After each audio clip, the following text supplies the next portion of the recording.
আমি কেন এই বাহিনীগুলোতে এত যোগদান করার প্রতি আগ্রহ প্রকাশ করছি, তো সেগুলো নিয়ে কথা বলবো এবং আমার বর্তমানের অবস্থাটা কী এবং আমি কত দূর এগোতে পেরেছি, আমার সাফল্য পেতে আরও কত কী করতে হবে সেগুলোও বলার চেষ্টা করব। তো প্রথমে বলে নিই, আমি যখন ক্লাস 4-এ পড়ি সম্ভবত, তখন 4-এ না, ক্লাস 3 অথবা 4 এরকমই আর কি। তখন থেকে আমার মনে তীব্র ইচ্ছে ছিলাম পাইলট হব। মানে কেন কথাটি বলেছিলাম তখন সেটা বলতে পারি না, কিন্তু আমার তখন তীব্র ইচ্ছে ছিল আমি পাইলট হব এবং যে কোনো মূল্যে আমাকে হতে হবে। তো তখন তো এত কিছু বুঝিনি যে আসলে বাস্তবতা কতটুকু কঠিন। এখন বড় হয়ে সেগুলো বুঝতে পারছি। যাই হোক, তো তারপরে আমি আমার গতানুগতিকভাবেই পড়াশোনা করেছি। ক্লাস 3, 4, 5 আমি জেনারেলের স্টুডেন্ট ছিলাম একজন, মাদ্রাসায় ভর্তি হইনি। তো আমি মোটামুটি ভুলেই গিয়েছিলাম যে আমার আসলে পাইলট হওয়ার ইচ্ছা, এবং কারণ বর্তমানে যে পড়াশোনার অবস্থা তাতে বেশিরভাগ স্টুডেন্টই হয় ডাক্তার না হলে ইঞ্জিনিয়ার। তো সেই অবস্থা অনুযায়ী আমিও, আমার ইচ্ছা ছিল ইঞ্জিনিয়ার হওয়া আর কি।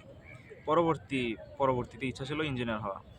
তো যাই হোক, সেই অনুযায়ী আমি পড়াশোনা করতে থাকি এবং এসএসসিতে সায়েন্সে ছিলাম এবং এইচএসসিতেও আমি সায়েন্সেই বর্তমানে আছি। তো তারপরে আমার হুট করে একদিন আগ্রহ হলো এয়ারফোর্সে জয়েন দেওয়ার জন্য চেষ্টা করা। তো সেটা কেন আগ্রহটা আমার হয়েছিল, সেটা হলো একদিন কলেজে টেস্ট পরীক্ষার আগে একদিন এয়ারফোর্স থেকে একটা সেমিনার হয়েছিল আমাদের কলেজে। সেই সেমিনারে আমাদের ক্লাস টিচার আমাদেরকে জানিয়েছিল সেখানে যেতে, এবং বলেছিল তোমরা কেউ যদি সেখানে এয়ারফোর্সে জয়েন করতে নাও চাও, তাও একবার সেখান থেকে ঘুরে আসো, দেখো ভালো লাগবে। তো সেই কারণেই আর কি সেই সেমিনারে যাওয়া। তো কলেজ অডিটোরিয়ামে সেই সেমিনারটা হয়েছিল। সেখানে এয়ারফোর্স থেকে কয়েকজন এসেছিলেন, হয়তো আমি পদবিগুলো আমার ঠিক খেয়াল নাই, গ্রুপ ক্যাপ্টেন, স্কোয়াড্রন লিডার এরকম দু একজন ছিলেন। তো তারা স্টেজে এসে বক্তৃতা দিচ্ছিলেন। তো সেখানে তারা এয়ারফোর্সের সুবিধাগুলো কী কী, সেখানে কেন জয়েন করব আমি, আমার ভবিষ্যতের কী অবস্থা হবে, আমার পড়াশোনা কেমন, আমার জীবনযাপনগুলো কেমন হবে সেখানে, তো সেই সম্পর্কে তারা বিস্তারিত বলে। তো তারপর হুট করে আমার মানে তখনই মাথায় আসে যে আসলেই তো আমি তো একদিন পাইলট হতে চেয়েছিলাম, কিন্তু সময়ের পরিক্রমা আমার আসলে সেটা প্রায় ভুলেই যেতে বসেছিলাম। তো যাই হোক, তখন আমার ইচ্ছা হয় একটা ট্রাই করে দেখি আমি যে কী হয়। তো সেই পরিপ্রেক্ষিতেই আমি এয়ারফোর্সে, মানে বাংলাদেশ এয়ারফোর্স একাডেমি অর্থাৎ বাফাতে আমি অ্যাপ্লাই করি। তো আরেকটা কথা বলে নিতে চাই, সেটা হলো আমাদের কলেজ থেকে প্রথমবারের মতো বাফাতে অ্যাপ্লাই করা ছিল সম্পূর্ণ ফ্রি, অর্থাৎ কোনো টাকা লাগেনি। তো যার কারণে আমি আরও আগ্রহটা বেশি পেয়েছিলাম।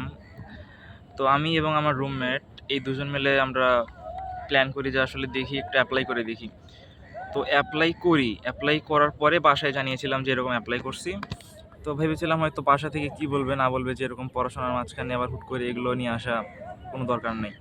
কিন্তু না, বাসায় বলার পর দেখি যে বাসা থেকে আমাকে আরও সাপোর্ট করতেছে, যে বলে হ্যাঁ অ্যাপ্লাই করো, এক্সাম দাও, দেখো কেমন কী হয়। তো আমিও আর কি একটু আগ্রহ অনুপ্রেরণা একটু পেয়েছিলাম বাসা থেকেই।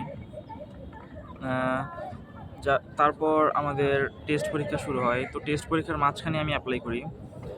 তো নাম ঠিকানা এগুলো অ্যাপ্লাই করার সময় আমি তো তখন আর কি বুঝতে পারিনি যে আসলে এই আমি এখন বর্তমানে যে তথ্যগুলো পূরণ করতেছি সেগুলোই পরবর্তীতে আমার ভাইভাতে বাধা হওয়ার কারণ হয়ে দাঁড়াবে। তো যাই হোক, সেটা পরে বলি।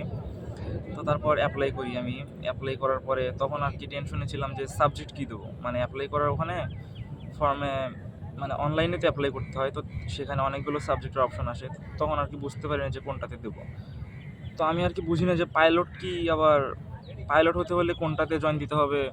আবার এমনি পড়াশোনা, মানে যেমন অ্যাডমিন আছে আর্টস কমার্সদের জন্য, আবার এটিডাব্লিউসি, মেটেরিওলজি, এগুলো অনেক দেখেছিলাম তখন। তো আমি কনফিউজড হয়ে যাই, যার কারণে কয়েকজনকে জিজ্ঞাসা করি, তারপর জানতে পারি যে পাইলট হতে হলে সেখানে সাবজেক্ট নিতে হবে জিডিপি, অর্থাৎ আমাকে এয়ারফোর্সে জয়েন হওয়ার পরে জিডিপি নিয়ে পড়াশোনা করতে হবে। তো সেই অনুযায়ী আমি সাবজেক্ট দেই হলো জিডিপি। তো আমি আমার বন্ধু দুজনে জিডিপি সাবজেক্টটা দিই। তো আমার ইচ্ছা ছিল মূলত আর কি একটু চেষ্টা করে দেখা। তো বন্ধুর সেরকম কোনো ইচ্ছা ছিল না, তো আমার জোরাজুরিতে আর কি সে এক প্রকার সেখানে অ্যাপ্লাইটা করে। তো তারপর আমাদের টেস্ট পরীক্ষা হয়ে যায় এবং রমজান মাস অর্থাৎ মার্চ মাসের 2 তারিখে আমার এক্সামটা ছিল। তো টেস্ট পরীক্ষা শেষ হয় হলো ফেব্রুয়ারির 27 তারিখে টেস্ট পরীক্ষাটা শেষ হওয়ার পরে তো বাসায় যারা ছিলাম আর কি, ঢাকার বাসায় সবাই যার যার মতো তাদের গ্রামে চলে গিয়েছিল, অর্থাৎ আমরা সবাই থাকি উল্লাপাড়াতেই। তো টেস্ট পরীক্ষার পরে সবাই আর কি তাদের মতো বাসায় চলে গিয়েছিল এবং আমি আর আমার রুমমেট অর্থাৎ শাওন, সে আমাদের বাসায় ছিলাম দুইজন একা একা। তো ওই কয়েকদিন বলতে 2-3 দিন আর কি খুব কষ্ট করতে হয় থাকা খাওয়া সব কিছু মিলিয়েই। তো সে কষ্টটা আসলে বড় বিষয় নয়, কারণ কিছু পেতে হলে কিছু ত্যাগ করতে হবে, এটাই প্রকৃতির নিয়ম। তারপরে 2 তারিখে পরীক্ষা, কিন্তু আমি তখনও জানতাম না যে আসলে আমার কাগজপত্র কী কী লাগবে। আমার এমনি ইচ্ছে ছিল হয়তো একটু পরীক্ষা দিয়ে আসবো, কিন্তু আমি পরীক্ষার আগের দিন অর্থাৎ 1 তারিখে জানতে পারি যে আসলে আমার অনেকগুলো কাগজপত্র লাগবে এবং সেগুলো সবগুলো আমাকে সত্যায়িত করতে হবে, অর্থাৎ কোনো ফার্স্ট ক্লাস গেজেটেড অফিসার দিয়ে সেগুলো সত্যায়িত করতে হবে। তো তখন আর কি ছোটাছুটি, আর আমাদের কলেজে তো কোনো বিসিএস ক্যাডার নেই অথবা সেরকম কোনো ফার্স্ট ক্লাস গেজেটেড অফিসার ছিলেন না। তো যার কারণে আরেকটু টেনশনে পড়ে যাই। তখন আশেপাশে আমার একটা বন্ধু ছিল ঢাকায়, যারা সরকারি কলেজে পড়তেছিল। তো তাদের সাথে কথা বলি এবং একজনকে আমি ম্যানেজ করতে পারি, সরকারি বিজ্ঞান কলেজের এক বন্ধু। তো তাকে বলি যে আমার এরকম কাগজপত্রগুলো সত্যায়িত করতে হবে, এখন তোদের কলেজের সবগুলো টিচার তো গেজেটেড অফিসার, বিসিএস ক্যাডার সবাই। তো তখন সে বলে আচ্ছা আমি আসতেছি, তুই আমার সাথে চল। পরে সবগুলো কাগজপত্র নিয়ে সেই কলেজের স্যারের কাছে গেলাম আর কি। একটু কষ্ট হয়েছিল, হয়রানি, তো ব্যাপার না। তো কলেজের স্যারের কাছে গিয়েছিলাম, তখন গিয়ে সবগুলো সত্যায়িত করে নিয়ে আসছি। তারপর আবার জানতে পারি যে প্রত্যয়নপত্র লাগবে, মানে আমাদের কলেজের প্রত্যয়নপত্র লাগবে আমার। কেন লাগবে? কারণ আমি তখনও এইচএসসি পরীক্ষা দিইনি, মানে এখন তো দিচ্ছি, যখন অ্যাপ্লাই করেছিলাম তখন এইচএসসি পরীক্ষা দিইনি, কিন্তু আমাকে অ্যাপ্লাই করার জন্য এসএসসি এবং এইচএসসি দুটোতেই জিপিএ 5 লাগবে।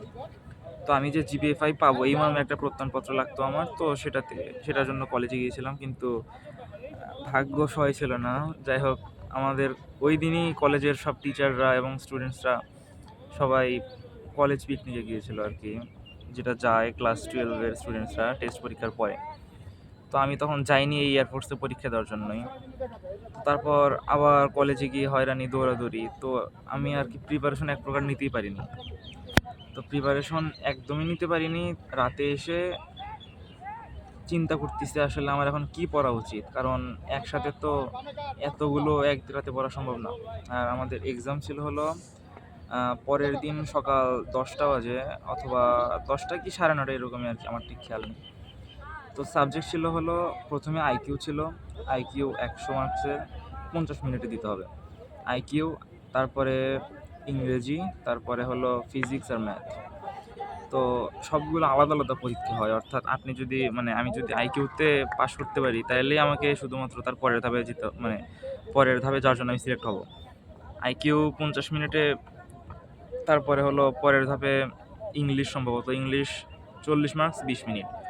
তারপরে ইংলিশে যদি আমি ওভারকাম করতে পারি তাহলে তারপরে হলো ফিজিক্স আর ম্যাথও ওরকম 40 মার্কস 20 মিনিট। তো আমি তখন টেনশনে ছিলাম যে আসলে এখন কি পড়বো, এখন আমার তো কোনো কিছু পড়া নেই। আর ফেসবুকে একটু ঘাটাঘাটি করে জানলাম এগুলোর জন্য নাকি আবার বিভিন্ন গাইড বই পড়তে হয়, এক্সট্রা বিভিন্ন গাইড বই আছে, তো সেগুলো থেকে বিগত বছরের কোশ্চেনগুলো একটু দেখলেই নাকি হয়ে যায়। তো তখন তো আমি আরেকটু টেনশনে পড়ে গেলাম, কারণ আমার তো তখন কোনো গাইড বই ছিল না, তো এরকম কোনো বই আমার কাছে ছিল না তখন। তো তখন আমি চিন্তা করি, আমার এক খালাতো বোন আছে, সে বর্তমানে ক্লাস 7-এ পড়ে এবং সে ক্যাডেটে পরীক্ষার জন্য আর কি কোচিং করতেছে। তো তার কাছে তো অবশ্যই আইকিউ গাইড আছে, অর্থাৎ ক্যাডেটে তো আইকিউ লাগে। তো তখন আমি আমার খালাকে ফোন করি যে এরকম আমার অবস্থা, আমার তো এখন একটা আইকিউ বই দরকার ছিল। তো খালা বললো আচ্ছা তাইলে আমি ওর বই থেকে কয়েকটা আইকিউর ছবি তোমাকে তুলে পাঠিয়ে দিচ্ছি। তো তখন ওই আমার খালা যে আইকিউগুলো পাঠিয়েছিল সেই আইকিউগুলো আমি একটু প্র্যাকটিস করছিলাম। আর আইকিউ, আর একটা কথা বলিনি, যে এক্সামটা হয় আর কি সেটা হয় সম্পূর্ণ ইংলিশে। অর্থাৎ আইকিউ ইংলিশ তো ইংলিশেই হয়, আর ম্যাথ আর ফিজিক্স সবগুলো তো ইংলিশে হয়। তো আইকিউ এর জন্য ওই বইটা ভালো করে, বইয়ের কয়েকটা পৃষ্ঠার ছবি দিছিল, তো সেগুলো একটা ভালো করে পড়ছিলাম এমনি। আর আমার এমনিতেই মোটামুটি আইডিয়া আছে, কারণ ক্লাস 6-এ আমিও ক্যাডেট কোচিং করছিলাম, যার কারণে একটা আইডিয়া ছিল। কিন্তু তারপরে আমি অনলাইন থেকে কয়েকটা ইংলিশ টার্ম সম্পর্কে জানতে পারি। অনলাইন থেকে তখন কয়েকটা ইংলিশ টার্ম সংগ্রহ করি যেগুলো আর কি লাগতে পারে, কারণ তখন তো কোনো ধারণা ছিল না যে ইংরেজিতে কেমনে আর কি প্রশ্ন আসে। তো তারপর সেখান থেকে আইকিউটা একটু দেখলাম, আর রাতে শোয়ার আগে একটু ইংলিশটা শুধু দেখছিলাম। আর ফিজিক্স আর ম্যাথ ওগুলোর জন্য কোনো প্রিপারেশন নিয়ে নিই আলাদাভাবে। তো পরের দিন সকালে, তখন তো রোজার মাস ছিল, তো সেহরি করে আমি আর বন্ধু, তখন সেহরি থেকে ঘুম নাই যে কী হবে না হবে। তারপরে আবার কোথায় পরীক্ষা হবে সেটাও জানতাম না তখন। তো রওনা দিলাম সেহরি করে রওনা দেওয়ার পরে তারপরে কোথায় যাব সেটা তখনও জানতাম না। যাই হোক, তারপর বের হয়ে একদিকে হাঁটতে শুরু করলাম আর কি। তো এতটুকু ধারণা ছিল পরীক্ষাটা হলো পুরাতন এয়ারপোর্ট তেজগাঁওয়ে। তো সেদিকেই হাঁটা শুরু করলাম এবং অন্য একটা রাস্তা চলে গিয়েছিলাম, কিন্তু অন্য একটা রাস্তার পরেও কয়েকজনকে জিজ্ঞেস করে জানতে পারি না সেই পরীক্ষা কেন্দ্রটা খুবই কাছেই। তারপর সেখানে গেলাম, কাছে সেই এক্সাম সেন্টারে গেলাম। তো গিয়ে দেখি সবাই সেরকম ফর্মাল ড্রেস পরে আসছে, একজন বুট, প্যান্ট, শু, টাই, শার্ট, একদম পুরো ফর্মাল গেট আপ। কেউ কেউ স্যুটও নিয়ে আসছিল। তো সেটা দেখে একটু ঘাবড়িয়ে যায়, কারণ আমাদের ড্রেস ছিল তখন একদম সিম্পল, অর্থাৎ নর্মাল একটা গেঞ্জি ছিল, একটা প্যান্ট ছিল আর একটা স্যান্ডেল ছিল। তো বুঝতে পারিনি যে আসলে কী ড্রেস আপ করতে হবে। তো তারপর তাদেরকে দেখে একটু হালকা ঘাবড়িয়ে যায়। কয়েকজনকে জিজ্ঞেস করি যে আজকে কি ফর্মাল ড্রেস লাগবে নাকি। তো তখন তারা বলে যে না, আজকে কোনো ফর্মাল ড্রেস লাগবে না, লিখিত পরীক্ষায় যে কোনো ধরনের ড্রেস পরে দিলেই হবে। তারপর সেখানে এক্সাম সেন্টারে যাওয়ার পর সেখানে অনেকক্ষণ বসে থাকার পরে ভিতর থেকে একজন লোক বেরিয়ে আসে। ওনারা অফিসার ছিলেন কি অন্য কোনো কর্মকর্তা সেটা বলতে পারি না, কিন্তু কয়েকজন বের হয়ে আসে। তারপর আমাদেরকে বলে সিরিয়াল ওয়াইজ দাঁড়াতে, অর্থাৎ যে যে সাবজেক্ট নিছে সেই সাবজেক্টের আলাদা আলাদা সিরিয়াল করতে। তো আমি তো যেহেতু জিডিপি নিয়েছিলাম, সেই জন্য আমি জিডিপির সিরিয়ালে দাঁড়িয়ে পড়ি।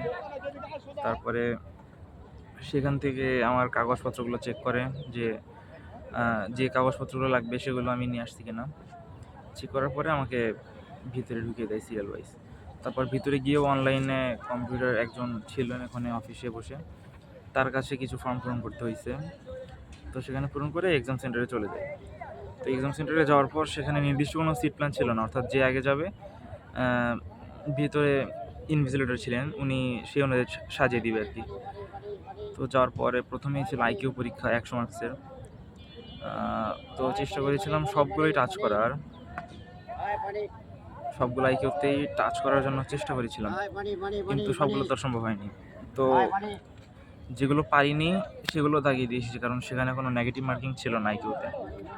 তো 100 মার্কসের আইকিউ 50 মিনিটে দেওয়ার পর বের হয়ে আসছি। কিন্তু হ্যাঁ, আরেকটা কথা বলে নেই, সেটা হলো যখন একদম লাস্ট মুহূর্তে, তখন মানে আইকিউ এর একদম 49 মিনিট এরকম টাইমেই একজন অফিসার ছিলেন, উনি বললেন যে লেখা বন্ধ করো সবাই। তো আমি স্যারের কথাটা শুনছিলাম এবং আমি একদম সামনের বেঞ্চে বসেছিলাম। তো স্যারের কথাটা শোনার পরে তখন আমি লেখাটা থামাইনি। না থামানোর কারণে লেখাটা থামাইনি এবং আমি আমার মতো করে লিখতে থাকি, অর্থাৎ আমার আরও 2-3টা বাকি ছিল। ভাবলাম স্যার হয়তো কিছু বলবেন না, 2-3টাই সুযোগে পূরণ করে নিই। তো তখন কিছুক্ষণ পর স্যার যখন সবার খাতা নিলেন, তখন আমি খাতা জমা দিতে যাচ্ছি, তখন স্যার বলে যে না, তোমার খাতা আমি নিব না। আমি তখন ঘাবড়িয়ে যাই যে কী বলে, এত কষ্ট করে পরীক্ষা দিলাম, এখন বলে যে তোমার খাতা আমি নিব না। তখন জানতে চাই কেন স্যার। তখন তিনি বলেন যে আমি তোমাকে লেখা থামাতে বলেছিলাম, কিন্তু তুমি লেখা থামাওনি। লেখা বলতে অর্থাৎ এমসিকিউটা পূরণ, সম্পূর্ণ ছিল এমসিকিউ নির্ভর, শুধু ওএমআরটা পূরণ করতে হবে। তো আমি আরও কিছুক্ষণ টাইম নিয়ে ওএমআর পূরণ করেছিলাম, সেটা স্যার খেয়াল করেছিলেন এবং যার কারণে আমাকে বলে তোমার খাতা আমি নিব না। তো আমি সহ আরেকজন, এরকম 2 জনের খাতা উনি নিয়ে আলাদা রেখে দেন। তারপর আমরা সবাই এক এক করে বের হয়ে যাই, বাইরে অপেক্ষা করি। তো আমি তো একদম পুরো শিওর ছিলাম যে না, আমার রেজাল্ট আসবে না, কারণ এরকম বাহিনীতে যতদূর সম্ভব অনেক রুলস মেনটেন করে তারা, এবং নিয়মকানুনের কোনো ব্যাঘাত না হয় সবসময় চেষ্টা করে। কোনো নিয়ম ভঙ্গ করলে তাকে অবশ্যই শাস্তি পেতে হয়। তো আমি ধরে নিয়েছিলাম হয়তো আমার আসবে না।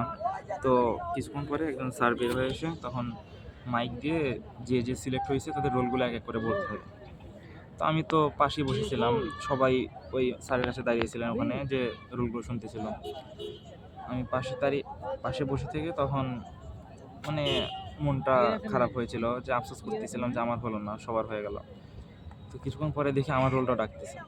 তো কিছুক্ষণ পরে আমিও আমার রোলটা শুনে আমি তো অনেক আনন্দে উচ্ছ্বসিত হয়ে ভিতরে চলে গেলাম।